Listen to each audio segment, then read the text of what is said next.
Bismillahirrahmanirrahim. Assalamualaikum warahmatullahi wabarakatuh. Kami dari kelompok pertama yang beranggotakan 7 orang, yaitu Siti Kholisatin, Tri Chandra Buana Tunggal Dewi, Umi Nabila, Vera Fitriani, Weli Artensia Adnani, Wildan Hafiz Almunir, Yusima Ifatus Sa'diyah akan mempresentasikan tema materi yang berjudul Kawasan Teknologi Pendidikan. Oke, yang selanjutnya yaitu latar belakang kawasan teknologi pendidikan yang terlihat dari pengertian teknologi pendidikan oleh Association for Educational Communication and Technology, karena rumusan definisi teknologi pendidikan tahun 1963 dan 1972 akan mengalami perkembangan menjadi teknologi pembelajaran pada tahun 1977 dan tahun 1994. Kembali lagi kepada teknologi pendidikan. Dengan berdasar pada rumusan definisi tersebut, maka kawasan teknologi pendidikan mengalami sebuah perkembangan. Selanjutnya, pembahasan mengenai makna kawasan dalam teknologi pendidikan.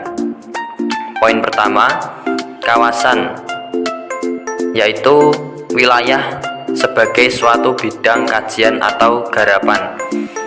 Poin kedua, kawasan dalam TP, suatu realisasi dari definisi atau bidang teknologi pendidikan. Poin ketiga, kawasan lingkungan kegiatan yang merangkum komponen konsep keterampilan dan prosedur dari sejumlah disiplin akademik, juga dari bidang terapan yang lain, dan memproduksikan dalam bentuk aplikasi baru. Poin keempat, kawasan mewujudkan apa yang dapat dilakukan oleh suatu disiplin agar disiplin tersebut mampu memberikan sumbangan langsung dalam rumusan praktik yang dapat dilakukan oleh para praktisi. Poin kelima, makna kawasan dalam teknologi pendidikan yaitu kawasan berfungsi atau berguna sebagai panduan para praktisi dan tenaga ahli yang bergerak dalam bidang yang dituju atau yang dimaksud. Kawasan teknologi pendidikan. Yang pertama, kawasan desain. Desain adalah proses untuk menentukan kondisi belajar dengan tujuan untuk menciptakan strategi dan produk kawasan. Kawasan desain meliputi 4 cakupan utama dari teori praktek, yaitu desain sistem pembelajaran, desain pesan, strategi pembelajaran, dan karakteristik pembelajar. Yang kedua, kawasan pengembangan. Pengembangan adalah proses penerjemahan spesifikasi desain ke dalam bentuk fisik. Di dalamnya meliputi teknologi cetak, teknologi audiovisual, teknologi berbasis komputer, dan teknologi terpadu. Yang ketiga, kawasan pemanfaatan. Pemanfaatan adalah aktivitas menggunakan proses dan sumber untuk belajar. Mereka yang terlibat dalam pemanfaatan mempunyai tanggung jawab untuk mencocokkan pembelajar dengan bahan dan aktivitas yang spesifik, menyiapkan pembelajar agar dapat berinteraksi dengan bahan dan aktivitas yang dipilih, memberikan bimbingan selama kegiatan, memberikan penilaian atas hasil yang dicapai pembelajar, serta memasukkannya ke dalam prosedur organisasi yang berkelanjutan. Yang keempat, kawasan pengelolaan. Pengelolaan meliputi pengelolaan sumber, pengelolaan sistem, penyampaian, dan pengelolaan informasi. Yang kelima, kawasan penilaian. Penilaian merupakan proses penentuan memadai tidaknya pembelajaran dan belajar, mencakup analisis masalah, pengukuran acuan patokan, penilaian formatif, dan penilaian sumatif. Dalam kawasan penilaian dibedakan pengertian antara penilaian program, proyek, dan produk. Penilaian program evaluasi yang menaksir kegiatan pendidikan yang memberikan pelayanan secara berkesinambungan dan sering terlibat dalam penyusunan kurikulum. Penilaian proyek evaluasi untuk menaksir kegiatan yang dibiayai secara khusus guna melakukan suatu tugas tertentu dalam suatu kurun waktu. Penilaian bahan produk pembelajaran evaluasi yang menaksir kebaikan atau manfaat isi yang menyangkut benda-benda fisik termasuk buku, pedoman kurikulum, film, pita rekaman, dan produk pembelajaran lainnya. Kawasan desain.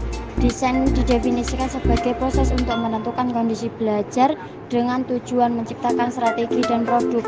Kawasan desain meliputi yang pertama desain kawasan sistem pembelajaran, yang kedua desain pesan, strategi pembelajaran, yang ketiga karakter belajar. Tujuan desain adalah menciptakan produk pada tingkat makro seperti program dan kurikulum, tingkat mikro seperti pembelajaran dan modul. Kawasan pengembangan. Adapun pengertian dari pengembangan. Pengembangan adalah proses penerjemah spesifikasi desain ke dalam bentuk fisik. Di dalamnya meliputi teknologi cetak, teknologi audiovisual, teknologi berbasis komputer T, dan teknologi terpadu. Adapun juga kawasan pengembangan dapat dijelaskan dengan adanya pesan yang didorong oleh isi, strategi pembelajaran yang didorong oleh teori, dan manifestasi fisik dari teknologi seperti perangkat keras, perangkat lunak, dan bahan pembelajaran. Yang ketiga yaitu kawasan pemanfaatan. Pemanfaatan adalah tindakan yang menggunakan bahan dan peralatan media untuk meningkatkan proses belajar. Kawasan pemanfaatan ini memiliki fungsi yang penting karena membahas mengenai pembelajaran dan proses belajar. Kawasan pemanfaatan meliputi yang pertama pemanfaatan media, yaitu penggunaan alat bantu yang digunakan dalam kegiatan pembelajaran sebagai sumber belajar. Yang kedua yaitu difusi inovasi. Difusi inovasi adalah tahapan dari komunikasi melalui strategi yang telah diambil untuk mencapai tujuan yang diinginkan. Maksud dari difusi inovasi adalah suatu proses di mana inovasi dapat dikomunikasikan melalui berbagai sumber yang berupa gagasan atau ide baru. Yang ketiga yaitu implementasi dan institusionalisasi, yaitu bahan dan strategi pembelajaran untuk digunakan sesuai dengan keadaan sebenarnya. Tujuan dari implementasi yaitu sebagai jaminan pemakaian yang benar, dan tujuan institusionalisasi yaitu penyatuan inovasi dalam unsur-unsur organisasi. Yang keempat yaitu kawasan pengelolaan. Kawasan pengelolaan terdiri atas pengendalian teknologi pembelajaran melalui perencanaan, pengorganisasian, dan pengkoordinasian. Kawasan pengelolaan meliputi 1. Pengelolaan sumber. Pengelolaan sumber mencangkup perencanaan, pemantauan, dan pengendalian sistem pendukung dan pelayanan sumber. Pengelolaan sumber memiliki arti penting karena mengatur pengendalian akses. Pengertian sumber dapat mencangkup personil keuangan, bahan baku, waktu, fasilitas, dan sumber pembelajaran. Yang kedua yaitu pengelolaan sistem penyampaian, meliputi perencanaan, pemantauan, pengendalian, cara bagaimana distribusi bahan pembelajaran diorganisasikan. Hal tersebut merupakan suatu gabungan antara medium dan cara penggunaan yang dipakai dalam menyajikan informasi pembelajaran kepada pelajar. Yang ketiga yaitu pengelolaan informasi, meliputi perencanaan, pemantauan, dan pengendalian cara penyimpanan, pengiriman atau pemindahan atau pemrosesan informasi dalam rangka tersedianya sumber untuk kegiatan belajar. Pentingnya pengelolaan informasi terletak pada potensinya untuk mengadakan revolusi kurikulum dan aplikasi desain pembelajaran. Kawasan penilaian. Penilaian merupakan proses penentuan untuk menentukan tercapainya pembelajaran.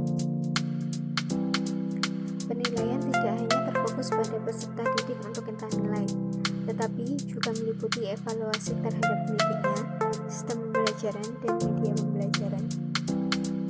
Kawasan penilaian mencakup pertama, analisis masalah. Analisis masalah merupakan kegiatan penilaian yang meliputi identifikasi kebutuhan.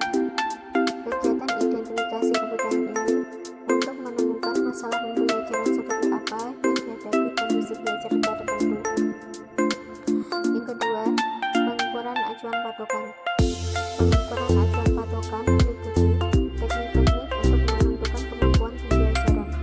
Apakah peserta didik menguasai materi yang telah diberikan sebelumnya? Pengukuran acuan patokan ini memberikan informasi tentang penguasaan peserta didik terkait kemampuan pembelajaran meliputi kognitif, afeksi, dan psikomotorik. Yang ketiga, penilaian formatif. Penilaian formatif adalah penilaian yang dilakukan selama proses, baik proses mendesain pembelajaran sampai pelaksanaan pembelajaran.